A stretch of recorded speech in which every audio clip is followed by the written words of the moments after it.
Talk to her, June. Talk to her, June. I know we had a lot of hunts with June, but if you had to pick one, what's your favorite memory of hunting with her?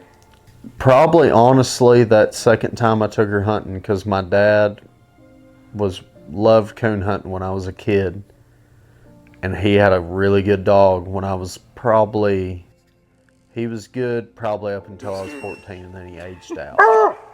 Just lost his nose. But I remember that night my dad told me when I got home that, Clay, you have a good dog. And I love the way she hunted, because she hunted a lot like his really good dog he had, and they had a lot of resemblance, a lot of similarities. What part of coon hunting is just never going to be the same without her? Well, in my opinion, that dog, I've had a lot of hunting dogs, and some are just hunting dogs. Like, they have no personality. They'll like you and they'll come to you when you call them, but they're just straight hunt, which is great. There's nothing wrong with it. I mean, they're wired for it. But June, I remember, I had a big lot I could turn her loose in. And every time you'd step in that lot, she'd just come to you, want you to pet her. She was like a pet.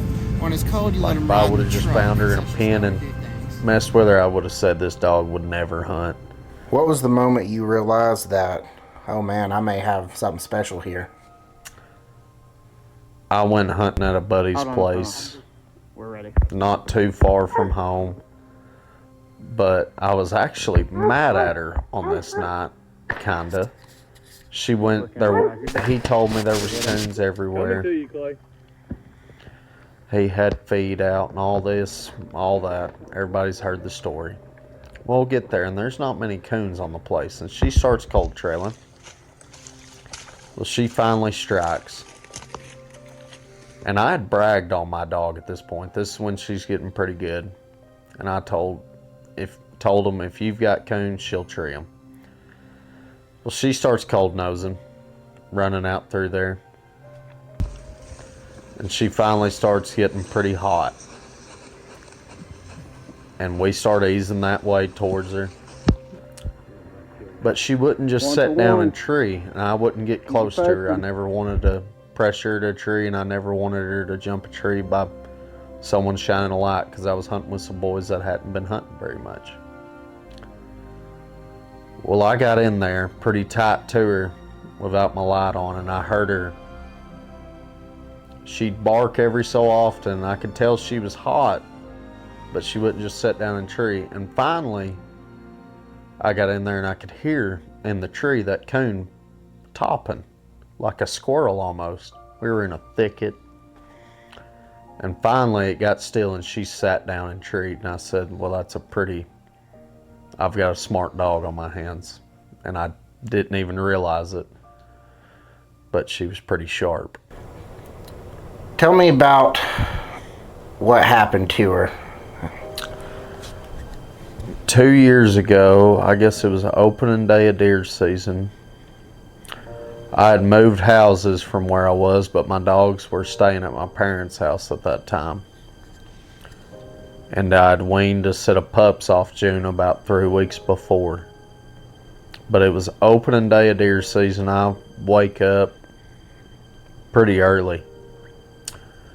And what I wake up to is a text message on my phone from some number. I have no idea who it was from. Don't even know the guy to this day.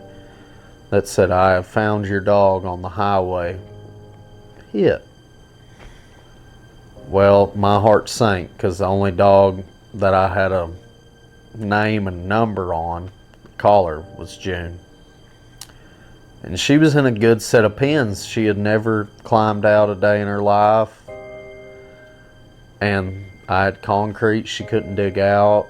I had a nice chain link, but I guess she had climbed over somehow that night, and she had went hunting or looking for her pups. I don't know what she was doing. But I got that text, and immediately I went to the road. I knew right where she would be.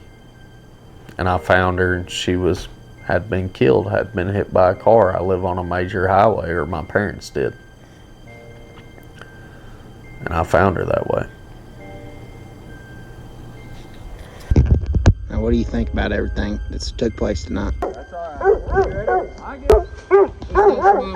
was getting scared.